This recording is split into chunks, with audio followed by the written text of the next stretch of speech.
नमस्कार दोस्तों, मैं अमित वर्मा आप सभी साथियों का आपके अपने YouTube चैनल पाथवे शिक्षा में स्वागत करता हूं। जो साथी हमारे चैनल के साथ पहली बार जुड़े हैं वे सभी साथी चैनल को सब्सक्राइब कर लें, साथ में बेल आइकन ज़रूर प्रेस कर लें ताकि आगे आने वाली हर वीडियो का नोटिफिकेशन आपको सबसे पहले मिल सके। तो दोस्तों, आज की क्लास में हम पढ़ेंगे हरियाणा जीके व हरियाणा करंट अफेयर से संबंधित महत्वपूर्ण 30 प्रश्न इस वीडियो में हम करने वाले हैं। तो सभी साथी वीडियो को शुरू से लेकर अंत तक जरूर देखें। और आज का जो मॉक टेस्ट है आपका, ये बहुत ही शानदार रहने वाला है। तो आप शुरू से लेकर अंत तक इस मॉक टेस्ट को लगाएं और अपना स्कोर है ये कमेंट बॉक्स में कमेंट जरूर करें कि आपका स्कोर इन 30 क्वेश्चनों में से कितना रहा। और यह क्लास आपके लिए आगे आने वाले एग्ज़ाम सीईटी के लिए काफ़ी फ़ायदेमंद रहने वाली है। तो सभी साथी क्लास के अंत तक जरूर बने रहें और इस मॉक टेस्ट को पूरा लगाएं और अपना स्कोर कमेंट बॉक्स में ज़रूर कमेंट करें कि आपका स्कोर कितना रहा। और इसके साथ साथ आपको अपनी तैयारी का भी पता चल सकेगा। तो चलिए साथियों, आज के सेशन की शुरुआत करते हैं एक मोटिवेशनल कोट के साथ। दुनिया के सारे शौक पाले नहीं जाते, कांच के खिलौने हवा में उछाले नहीं जाते, परिश्रम करने से जीत हो जाती है आसान, क्योंकि हर काम तकदीर के भरोसे टाले नहीं जाते। तो चलिए साथियों, शुरू करते हैं आज के इस धमाकेदार सेशन की। तो हमारा पहला क्वेश्चन है, हरियाणा के किस जिले में सुप्रसिद्ध धार्मिक पुस्तक महाभारत की रचना हुई थी? हमें बताना है कि हरियाणा के कौन से जिले में जो हमारी धार्मिक पुस्तक है महाभारत की रचना हुई थी। तो इस क्वेश्चन का जो राइट आंसर है वो हो जाएगा option number D, Kurukshetra. Haryana की धर्म नगरी है कुरुक्षेत्र। तो कुरुक्षेत्र के अंदर महाभारत की रचना हुई थी। एग्जाम में पूछ लिया जाता है कि महाभारत की रचना किसने की थी। तो महाभारत की रचना की थी महर्षि वेद व्यास जी ने महाभारत की रचना की थी। नेक्स्ट क्वेश्चन है हमारा, निम्न में से किस ग्रंथ में रोहतक का उल्लेख मिलता है? हमें बताना है कि किस ग्रंथ में रोहतक का उल्लेख मिलता है। तो राइट आंसर हो जाएगा हमारा option number D, Nakul Digvijay के अंदर रोहतक जिले का उल्लेख मिलता है। तो राइट आंसर है हमारा option number D, Nakul Digvijay.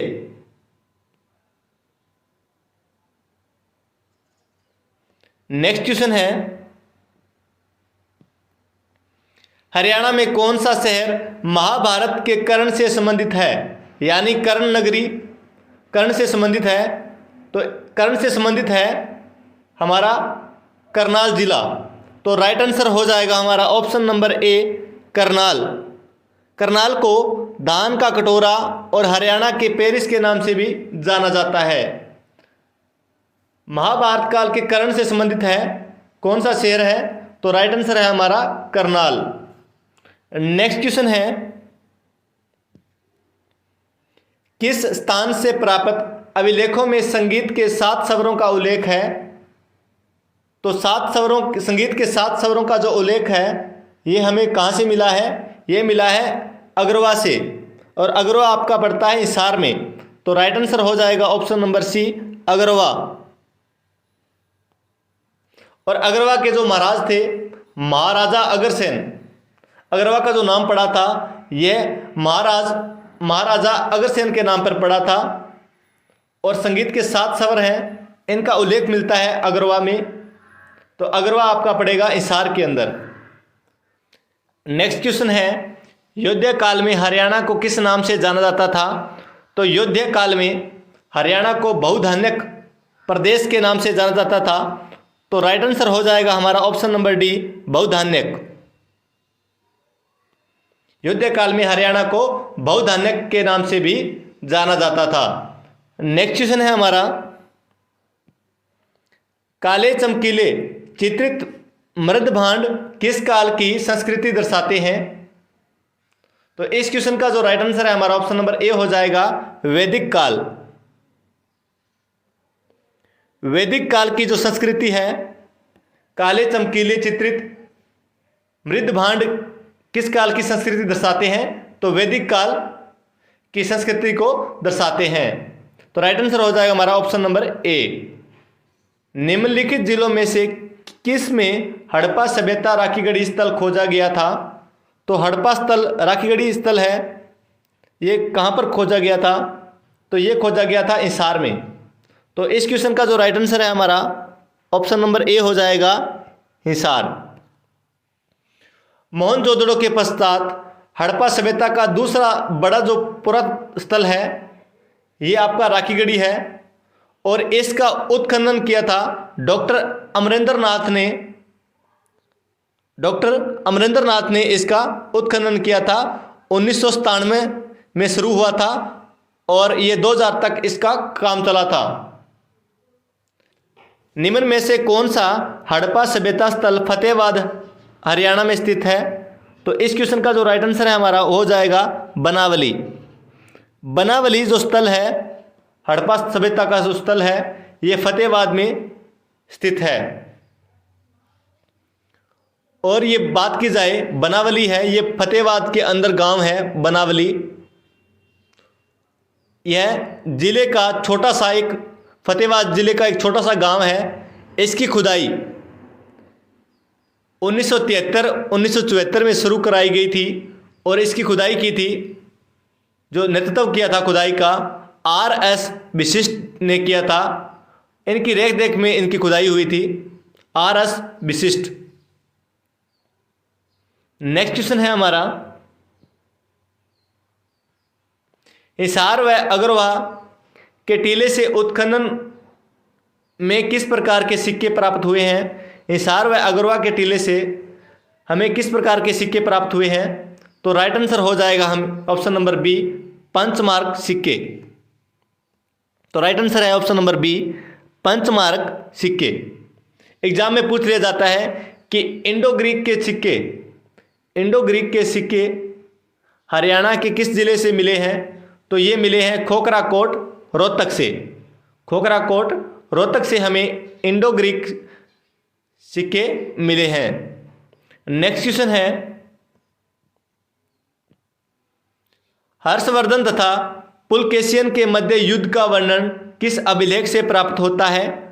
Harshvardhan तथा पुलकेशियन के मध्य जो युद्ध हुआ था, कब हुआ था? तो ये युद्ध हुआ था 630 से लेकर 634 ईस्वी के बीच। 630 से लेकर 634 ईस्वी के बीच हर्षवर्धन तथा पुलकेशियन के बीच मध्य युद्ध हुआ था। तो जो इस युद्ध का वर्णन है किस अभिलेख से प्राप्त होता है? तो राइट आंसर हो जाएगा हमारा ऐहोल अभिलेख। तो राइट आंसर है ऑप्शन नंबर डी, ऐहोल अभिलेख से हमें इस युद्ध के बारे में पता चला है। नेक्स्ट क्वेश्चन है, हरियाणा प्रदेश का कौन सा स्थान अगर गणराज्य की राजधानी था? तो अगर गणराज्य की राजधानी था ये था अगरवा। तो राइट आंसर हो जाएगा ऑप्शन नंबर सी, अगरवा। और अगरवा के महाराज थे महाराजा अग्रसेन, और इनके नाम पर ही हिसार जिले में हवाई अड्डा का नाम रखा गया है। महाराजा अग्रसेन के नाम पर हिसार हवाई अड्डे का नाम भी रखा गया है। और अगरवा है ये आपका हिसार जिले में पड़ता है। नेक्स्ट क्वेश्चन है हमारा, प्रारंभिक हड़प्पा व परिपक्व हड़प्पा सभ्यता के साक्ष्य हरियाणा के कहां से प्राप्त हुए हैं? प्रारंभिक हड़प्पा व परिपक्व हड़प्पा सभ्यता के साक्ष्य हरियाणा में कहां से प्राप्त हुए हैं? तो इस क्वेश्चन का जो राइट आंसर है हमारा वो क्या हो जाएगा, कहां से प्राप्त हुए हैं? तो ये हमें प्राप्त हुए हैं सीसवाल से। तो राइट आंसर हो जाएगा ऑप्शन नंबर सी, सीसवाल।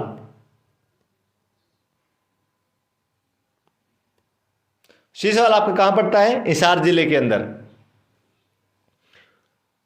इसका जो नेतृत्व किया था खुदाई का डॉक्टर सूरजभान के नेतृत्व में सीसवाल गांव की खुदाई हुई थी, तथा 1968 में सीसवाल संस्कृति के अवशेष प्राप्त हुए थे। 1968 में सीसवाल संस्कृति के अवशेष प्राप्त हुए थे। डॉक्टर सूरजभान ने इसका नेतृत्व किया था, यानी इसकी खुदाई की रेख देख की थी। नेक्स्ट क्वेश्चन है हमारा, कुरु की राजधानी वर्तमान हरियाणा व दिल्ली का जो क्षेत्र है 16 महाजनपदों में से एक था। तो हमें बताना है कि कुरु की राजधानी 16 महाजनपदों में से एक था।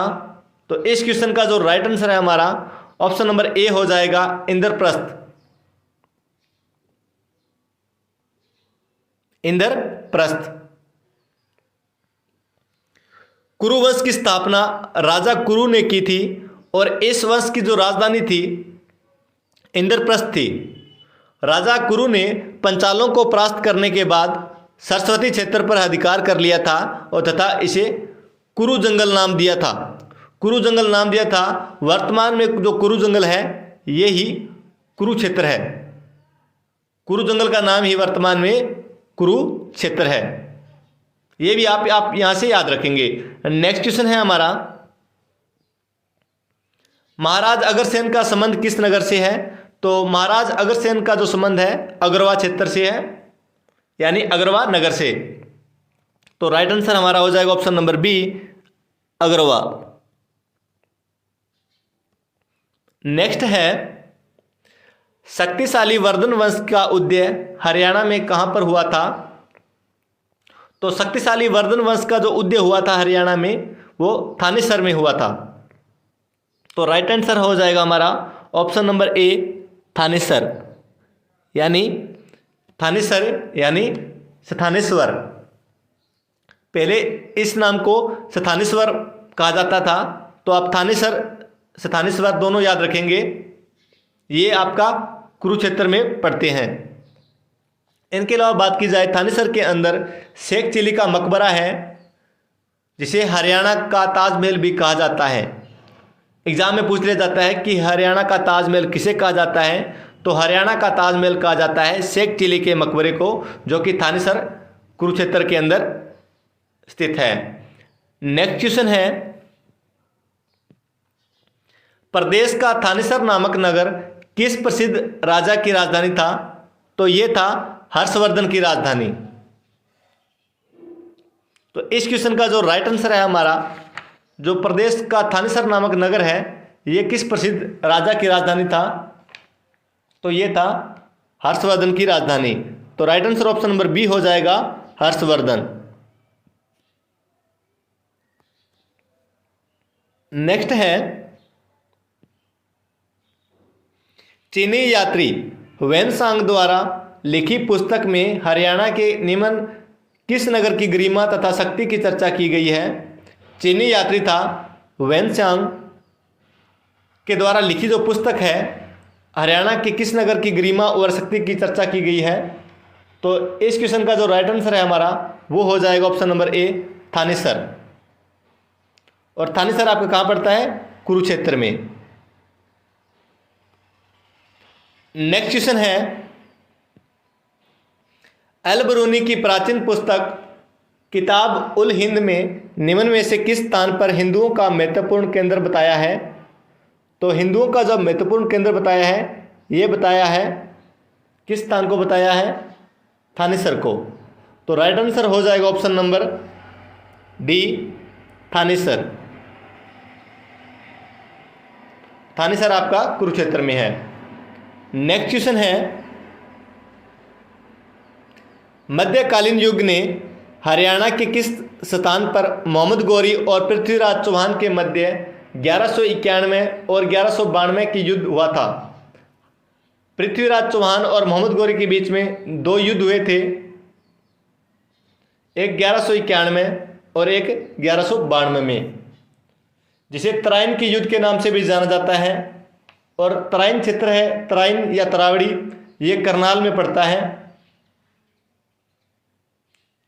अब बात की जाए पहला युद्ध हुआ था तो पृथ्वीराज चौहान और मोहम्मद गौरी के बीच में 1191 में हुआ था, जिसमें जीत किसकी हुई थी? जीत हुई थी पृथ्वीराज चौहान की और मोहम्मद गौरी को हार का सामना करना पड़ा था। और दूसरा तराइन का युद्ध हुआ था 1192 में, जिसमें मोहम्मद गौरी ने पृथ्वीराज चौहान को हरा दिया था और मोहम्मद गौरी की दूसरे युद्ध में जीत हुई थी। तो हमें बताना क्या है कि यह क्षेत्र है, ये कौन सा है, तो यह है तरावड़ी। कई जगह लिखा होता है तराइन, तराइन तरावड़ी एक ही है, तो इसमें आप साथियों कंफ्यूज मत होना। तो राइट आंसर है हमारा ऑप्शन नंबर सी, तरावड़ी। और तरावड़ी है ये करनाल में पड़ता है, और यहाँ पर मोहम्मद गौरी और पृथ्वीराज चौहान के बीच में 2 युद्ध हुए थे, 1191 के अंदर और दूसरा 1192 में। नेक्स्ट क्वेश्चन है, तराइन की दूसरी लड़ाई में किसकी हार के बाद अगरवा का क्षेत्र किस मुस्लिम शासक के अधीन चला गया? जो तराइन की दूसरी लड़ाई हुई थी 1192 में, जिसमें मोहम्मद गौरी की विजय हुई थी, मोहम्मद गौरी ने पृथ्वीराज चौहान को हराया था। तो इसकी हार के बाद अगरवा का जो क्षेत्र था किस मुस्लिम शासक के अधीन चला गया था? तो इस क्वेश्चन का जो राइट आंसर है पृथ्वीराज तृतीय के अधीन चला गया था।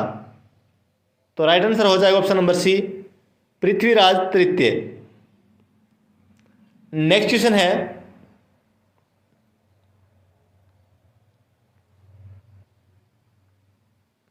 रजिया सुल्तान भारत की पहली महिला शासक थी।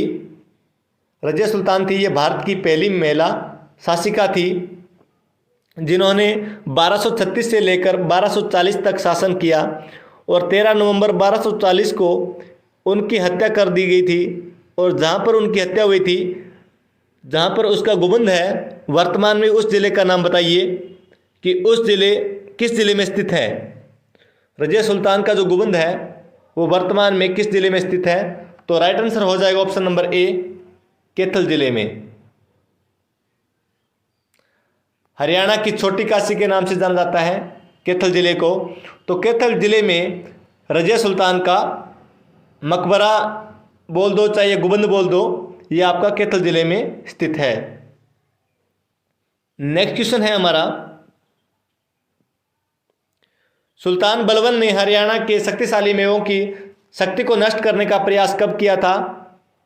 तो ये प्रयास किया था 1265 ईस्वी में। तो राइट आंसर हो जाएगा ऑप्शन नंबर बी, 1265 ईस्वी में। नेक्स्ट क्वेश्चन है, मुगल काल के दौरान हरियाणा में वर्षा आधारित खेती वाली जमीन को क्या कहते हैं? तो मुगल काल के दौरान जो हरियाणा में वर्षा पर निर्भर खेती थी, यानी उस जमीन को क्या कहते थे? तो उसे कहते थे बारानी। तो राइट आंसर हो जाएगा ऑप्शन नंबर सी, बारानी, क्योंकि ये जो जमीन थी ये वर्षा आधारित थी, वर्षा होने पर ही यहाँ पर खेती होती थी, तो इसे क्या कहते थे? बारानी।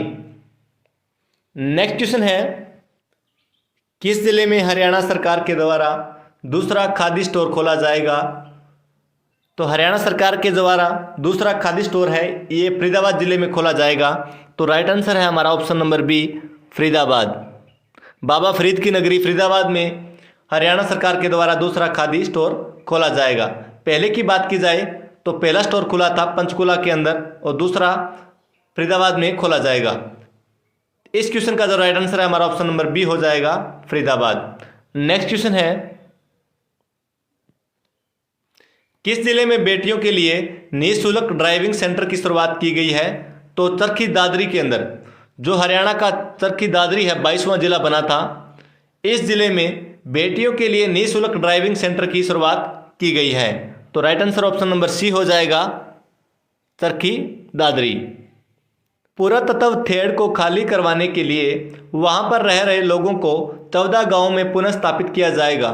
यह पुरातत्व स्थल हरियाणा के किस जिले में स्थित है? तो इस क्वेश्चन का जो राइट आंसर है हमारा ऑप्शन नंबर बी हो जाएगा, सिरसा। संतों की नगरी सिरसा में यह स्थल है थेड़। तो यहां से पर रह रहे लोगों के लिए 14 गांवों में पुनः स्थापित किया जाएगा।